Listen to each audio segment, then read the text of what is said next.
It's not a sentimental journey, it's a screenwriter's journey. Thank you very much. Day 171, page 78. Coincidence? I think not. Okay, so Lexi and Jake have recovered or whatever. They've regained consciousness from their little problem they had of getting at least one of them knocked out, and Lexi maybe got the jab or something. They obviously didn't hit out. Hit out. Hit her? Hit you. Oh, hit you. So this is back to that whole thing of the little bit of flirtiness despite the situation. I talked about that yesterday. How unlikely is it? That's one thing that, there are certain movies where it's jokey and things happen, and especially horror movies, you're like, oh my gosh, how could they possibly make a joke? Or even in other movies, thrillers or something.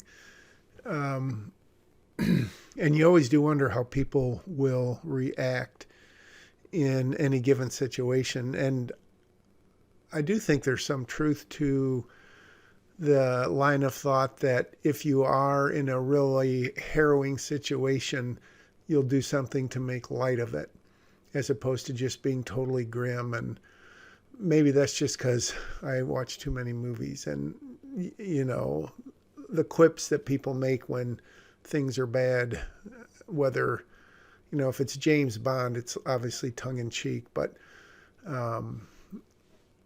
so this is to say that hopefully I've got latitude to have this little bit of interplay between them. So right now, that series of shots, this is sort of like it was in the previous version, way back when. And so my thought is, we get a trampoline park that's closed for the day, or maybe, these guys have rented it out, sort of like Holly did at the racetrack or the go-kart track, or I don't know. I was just, as I have said before, way long ago, my idea was to make it a very non-traditional place. They're not just like in a cement warehouse or a basement, like Silence of the Lambs or something. They're in a place that's not too intimidating. And I think the reason I thought of that is maybe because depending on who is really behind this, if it's the mom, if it's Salerno, if it's the grandfather, if it's the Tooth Fairy, probably not, he or she or whoever would want to make these two feel at least somewhat at ease, if that's even possible. And it could be delusional on his or her part, or on me, the writer's part, to think that that could happen. But I'm sticking with it for now. And so we have kind of the same dialogue that we had before, a few changes. And I'm not going to say much about it because I'm not a huge fan of it. I'm practicing looking. Right now I'm speaking over the mic. Right now I'm speaking into the mic. And right now I'm speaking under the mic. I'm just trying out different neck positions. I'm sure you really wanted to hear that. So the problem is, what is that scene really about? Are they getting, now that it's Jake, before, I guess that's a big change. It was Luke. And so that was sort of a weird dynamic. But now that I've changed Jake's MO, because he's the whatever, criminal psychology or whatever I called him. And so some people go, well, that's super convenient that he just happens to do that. Well, he obviously didn't get set up with Lexi thinking that any of this was going to happen. So there.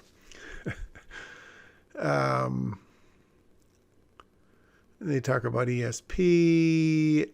You don't hear much about ESP anymore, it doesn't seem like.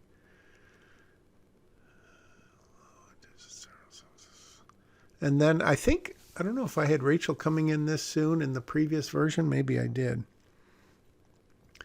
But I don't know. And I don't recall as I was writing this if I started to get the feeling that, hey, maybe the trampoline park isn't a good idea.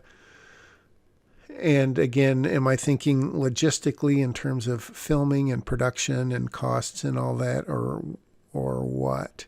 But spoiler alert, number 862, I could have a change of mind coming up in a future draft, shall we say, which makes you think, well, Jack, why are you even bothering to dictate, or not dictate, but commentate and voiceover if stuff has changed since then? Well, because it's part of the screenwriter's journey.